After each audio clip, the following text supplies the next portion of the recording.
সজীব ওয়াজেদ জয়ের সংসার ভাঙার খবর ও এফবিআইয়ের রিপোর্ট বিতর্ক। দেশের রাজনীতি যখন টালমাটাল অবস্থায়, তখন আবারও সামনে এসেছে সজীব ওয়াজেদ জয়কে নিয়ে বিতর্ক। শেখ হাসিনার ছেলে ও বাংলাদেশের সাবেক তথ্য ও যোগাযোগ প্রযুক্তি বিষয়ক উপদেষ্টা জয় নিজেই তার ব্যক্তিগত জীবনের একটি গুরুত্বপূর্ণ দিক তুলে ধরেছেন।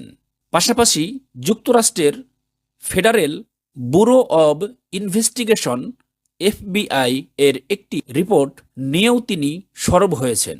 সোমবার রাতে সজীব ওয়াজেদ জয় তার ভেরিফাইড ফেসবুক পেজে একটি পোস্ট দেন।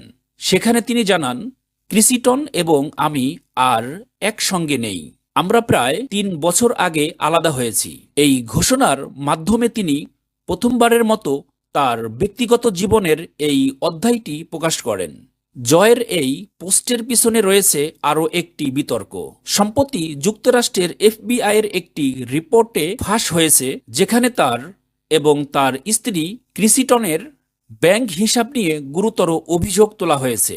রিপোর্টে দাবি করা হয়, ম্যাসাচুসেটস ও ভার্জিনিয়ার ব্যাংক অ্যাকাউন্টগুলোতে সন্দেহজনক লেনদেনের তথ্য পাওয়া গেছে। তবে জয় এই রিপোর্টকে মিথ্যা ও বিভ্রান্তিকর বলে দাবি করেছেন। জয়ের ভাষা, এফবিআইয়ের অসাবধানতা ও বোকামির কারণে রিপোর্টটির মিথ্যা প্রমাণ স্পষ্ট হয়েছে।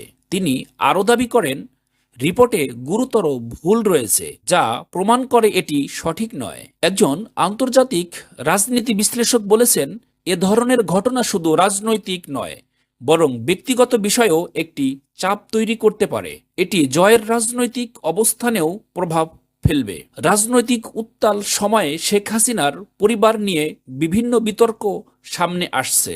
কয়েকদিন আগেই তার ভাগ্নি টিউলিপ সিদ্দিকের নিয়েও সমালোচনার ঝড় উঠেছিল।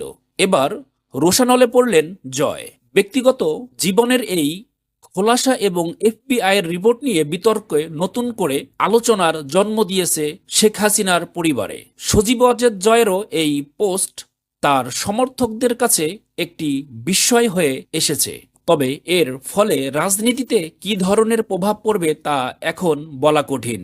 দর্শক, আপনাদের মতামত জানাতে ভুলবেন না। আমাদের সাথে যুক্ত থাকুন, কারণ আমরা এই ইস্যুর উপরে আরও তথ্য নিয়ে ফিরে আসব।